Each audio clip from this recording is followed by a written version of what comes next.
Let's get straight to the bottom line. Was the Snyder Cut better than the 2017 Justice League? Yes.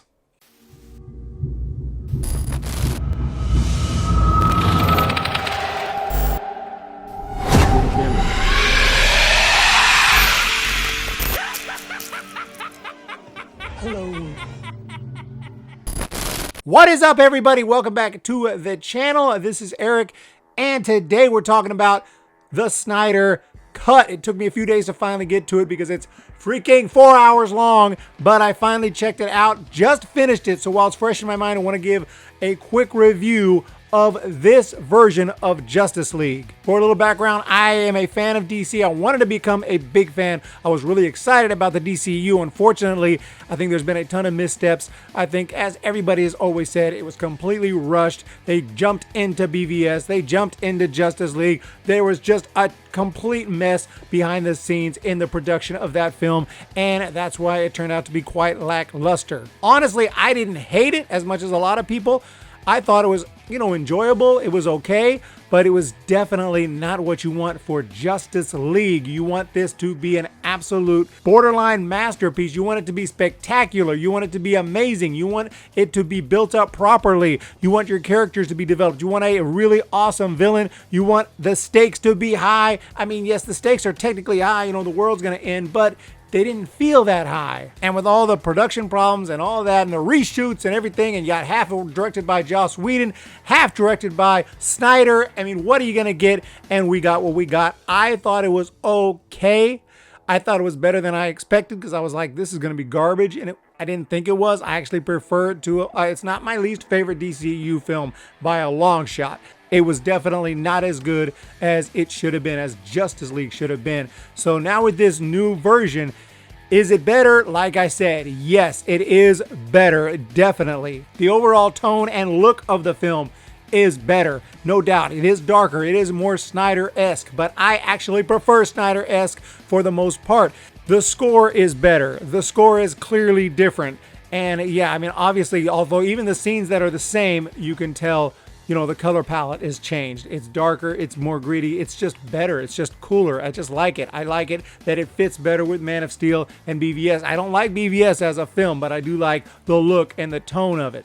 There were a lot of cool scenes that I don't remember in the original Justice League. A lot of them might have been there and I just forgot, but probably not because this is 4 hours long. Obviously, there's a lot of content that was not in the original film, and a lot of it was awesome. I loved Wonder Woman in this film. A huge fan of Wonder Woman, which is why Wonder Woman 84 was such a huge disappointment. I reviewed that movie, but I loved her in this film. I love her theme music. Absolutely awesome. There are a few cringe moments here that I go, oh, I don't like that line.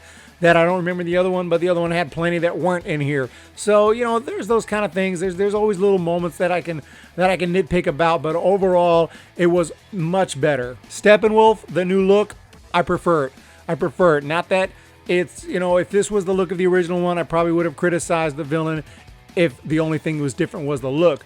But I do prefer this look here a little bit more. I love that they included a scene that was removed. It was in the trailer where where they gather together, they're about to go kick ass, and Wonder Woman says, shall we? And they go forward, and I thought it was cool. I loved it. And that was not in the original film, if I'm not mistaken. It's back. Because a lot of the characters were more fleshed out, like Cyborg especially, and Cyborg's dad, and a lot of the characters, the stakes did seem more important. We cared a little bit more. And, they took out some unnecessary scenes, I think. The world is ending, like I said earlier. That's big enough stakes. There's nothing that they can do about the fact that they didn't make the right movies that led up to Justice League. A lot of the films that have come out since weren't even released at that time, like the Aquaman movie. So, that's a problem. But, with what they had, they didn't need to put that little Russian family in there. All due respect, the actors did fine, but I didn't think that added anything. The world is ending. If you want to, show actual human characters to make us care more, you got to show more than just one family. It's like that just didn't quite work for me. There was a lot of actors in this film that got cut out of the original, and it's so awesome to see them here. Willem Dafoe being a key character. Why did they cut his scenes?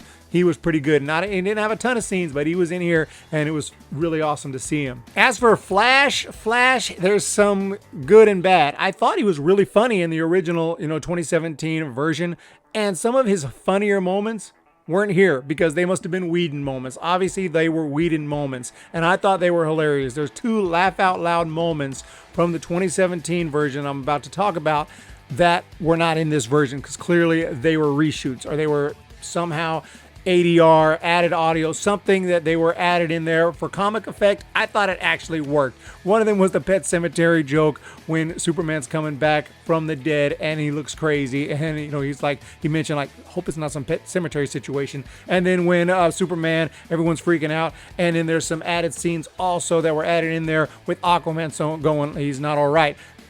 I thought it was funny. Maybe it wasn't supposed to be funny. Maybe it was supposed to be a serious moment. I thought that was funny. I thought it added something. I thought it was pretty hilarious. And later on, when when they're all together and then Cyborg flies out and kind of leaves everyone else there.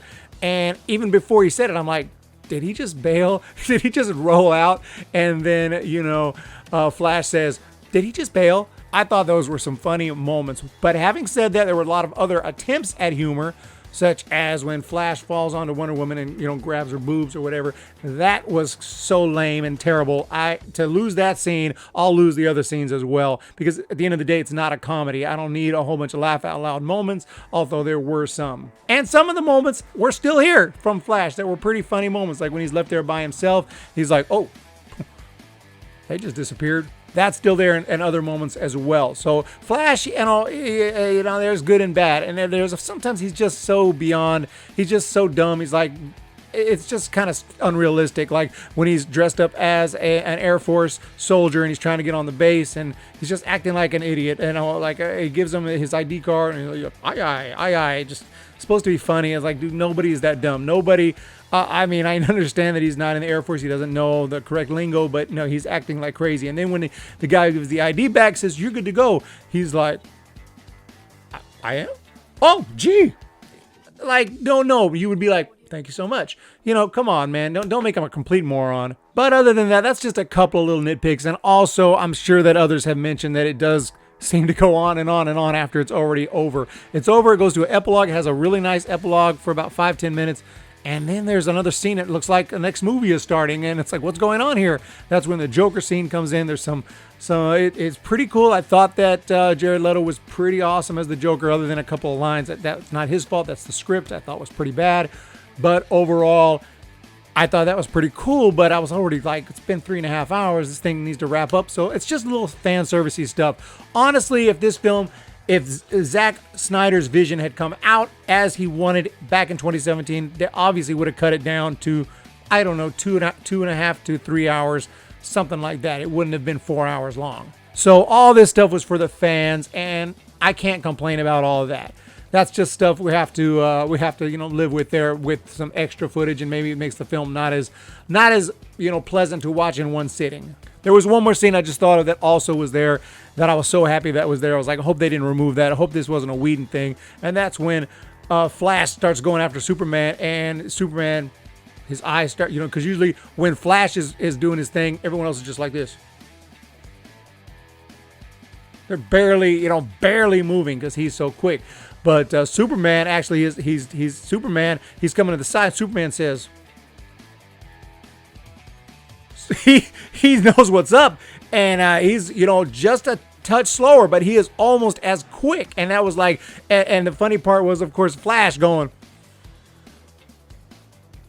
because he's like, what the freak? He's not used to that. So that was still there, and I'm not going to go through everything that was there, not there, but overall, just the tone and just the development and just the stakes, everything felt better about this. Scenes were added that were better, that were not in the other ones, and scenes that I didn't like at all are gone. So overall, it's clearly better in my opinion. It's just, 4-hour movie. It's going to have some faults. It needs to be trimmed a little bit, but that was not the point. This was, hey, here you go. You want it, you got it, everything. And I love that. So overall, guys, just to wrap things up, if you enjoyed the original 2017 version, I think you will definitely enjoy this one. If you hated that version, I think you'll like this one more. I'm not saying you'll love it, but it is definitely, in my opinion, a clear upgrade from the original 2017, which I didn't hate, like I said. So I thought it was really good, enjoyed it. I'm going to say this is a great film. Check this one out. Do not miss it. And look forward to a full DCEU ranking video coming up very soon. Thank you guys so much for checking out the video and for your support. Hope you have a fantastic day. Let me know your thoughts on the Snyder Cut if you have seen it. Let me know your thoughts on the original, which I need to review at some point, the original Justice League. I need to review all the DCEU movies right here on Eric's house. You guys have a fantastic day. Hit that subscribe button. Hit that thumbs up button. We're going to talk to you next time.